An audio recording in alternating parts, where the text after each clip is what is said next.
Bienvenue sur Clair Évangile. Recevez nos salutations en Jésus-Christ. Je suis le révérend Vomo Cédric. Pour ce jour, je voudrais partager avec vous une réflexion importante sur deux notions qui semblent être similaires, mais qui au fond comportent quand même une certaine différence. Il s'agit des fruits de l'esprit et des œuvres de la foi. La compréhension de ces deux notions peut changer quelque chose dans votre vie de foi. Et c'est pourquoi nous avons jugé important de partager avec vous cette réflexion.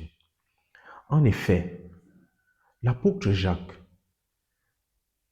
dans son épître au chapitre 2, verset 19 au verset 20, dit « Tu crois qu'il y a un seul Dieu.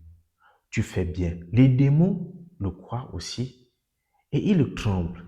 Veux-tu savoir, ô homme vain, que la foi sans les œuvres est inutile. » Il renchérit au verset 26 en disant « Comme le corps sans âme est mort, de même la foi sans les œuvres est morte. » Et maintenant, l'apôtre Paul, dans le livre de Galates, en établissant la différence entre les fruits de la chair et les fruits de l'esprit, dit ceci au chapitre 5, Galates chapitre 5, verset 22.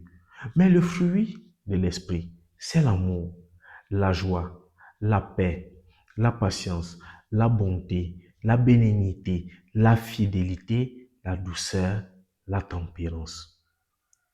Ces deux notions sont souvent utilisées ensemble dans les prédications, surtout comme pour enchérir ou alors apporter une réponse aux œuvres de la foi. On cite souvent les fruits de l'esprit. Également dans les adorations, lorsqu'on cite par exemple les recommandations. Dans plusieurs enseignements, nous l'entendons souvent, comme si ce qui est évoqué dans les œuvres de la foi, qu'on ne cite pas, ce sont les fruits de l'esprit. Non. Ces deux notions sont différentes. Et c'est cette différence que nous voulons vous apporter aujourd'hui. Voici comment comprendre la différence entre ces deux notions qui semblent véritablement être similaires. Les œuvres de la foi. Les œuvres de la foi, c'est l'ensemble des paroles, des actes, des réactions, des manières qui manifestent ou alors confirment l'obéissance et la soumission à la volonté de Dieu. C'est ce qui témoigne ou alors confirme l'existence d'une foi véritable dans le cœur de l'homme. C'est ce qui témoigne du caractère vivant de notre foi. Il n'y a donc pas de foi sans obéissance à Dieu. Il n'y a pas de foi sans manifestation de la soumission à la volonté de Dieu.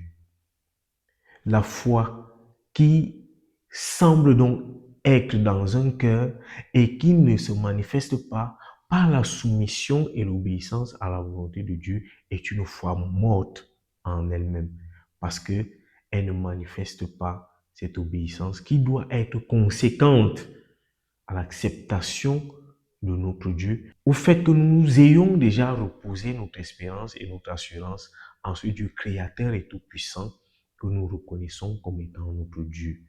Cela est une conséquence manifeste. Alors, il n'y a pas de foi sans soumission, sans obéissance à la volonté de Dieu. Cette obéissance relève de l'obéissance à ses commandements.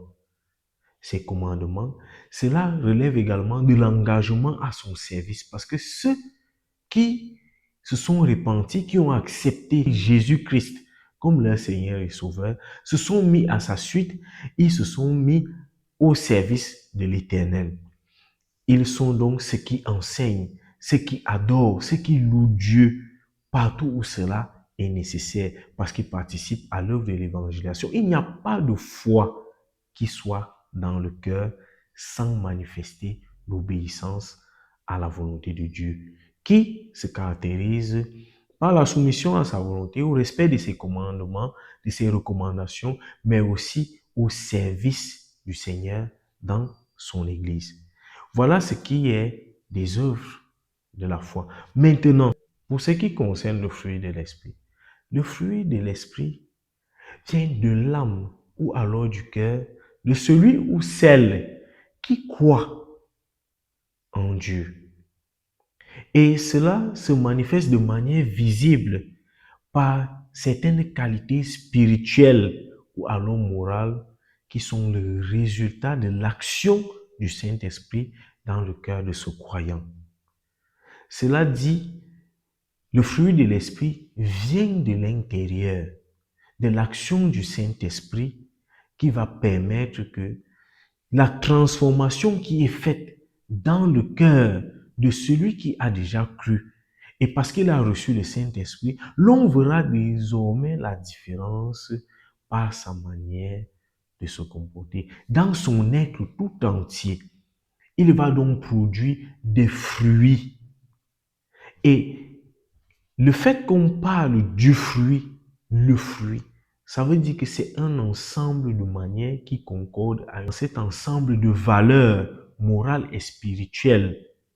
C'est ce que nous pouvons appeler ici le fruit de l'esprit. Voilà ce qui fait la différence entre ces deux notions qui se retrouvent finalement vers la fin parce que finalement les œuvres de la foi sont la manifestation visible et palpable de la foi qu'il y a dans notre cœur par la soumission à la volonté de Dieu, par l'engagement dans le service du Seigneur jusqu'à la fin avec ferme assurance.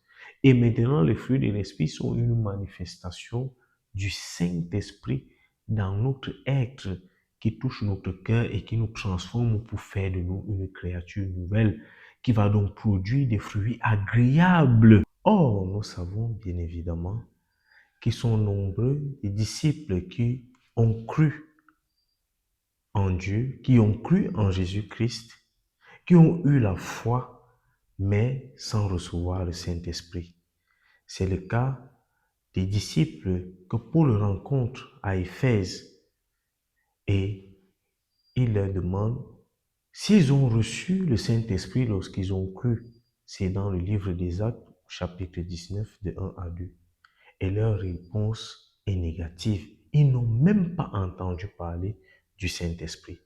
Cela dit, nous pouvons donc avoir la foi, produire les œuvres de la foi, sans avoir le Saint-Esprit et alors incapable de produire les fruits du Saint-Esprit. Donc les deux notions, en réalité, ne sont pas identiques. Les deux notions ne sont pas identiques et pour nombre de chrétiens aujourd'hui, c'est le cas. Ils ont cru, ils ont cette foi, ils ont cette ferme assurance, mais ils n'ont pas le Saint-Esprit. Alors, ils sont incapables de produire le fruit de l'Esprit. Et c'est pourquoi ils produisent d'autres fruits qui sont les fruits de la chair, malgré le fait qu'ils aient la foi. On peut bel et bien avoir la foi, produire les œuvres de la foi, suivre le Seigneur Jésus-Christ, être soumis aux recommandations de Dieu, encore que nous sommes incapables de reproduire toute la loi dans notre obéissance. Mais maintenant, lorsque nous n'avons pas le Saint-Esprit, nous ne pourrons pas produire le fruit de l'Esprit, l'amour, la bénignité, la patience. Il sera difficile pour nous. Donc les deux notions ne sont pas identiques. J'espère que cela vous a permis de comprendre la différence entre ces deux notions et que désormais, vous allez vous mettre dans la posture de ceux qui croient, qui produisent les fruits de l'esprit et ceux qui croient également et qui produisent les œuvres de la foi. Il est important pour tout chrétien d'avoir la foi, mais aussi d'avoir l'Esprit Saint pour être un chrétien complet. Merci pour votre bien aimable attention et à bientôt sur Claire Évangile.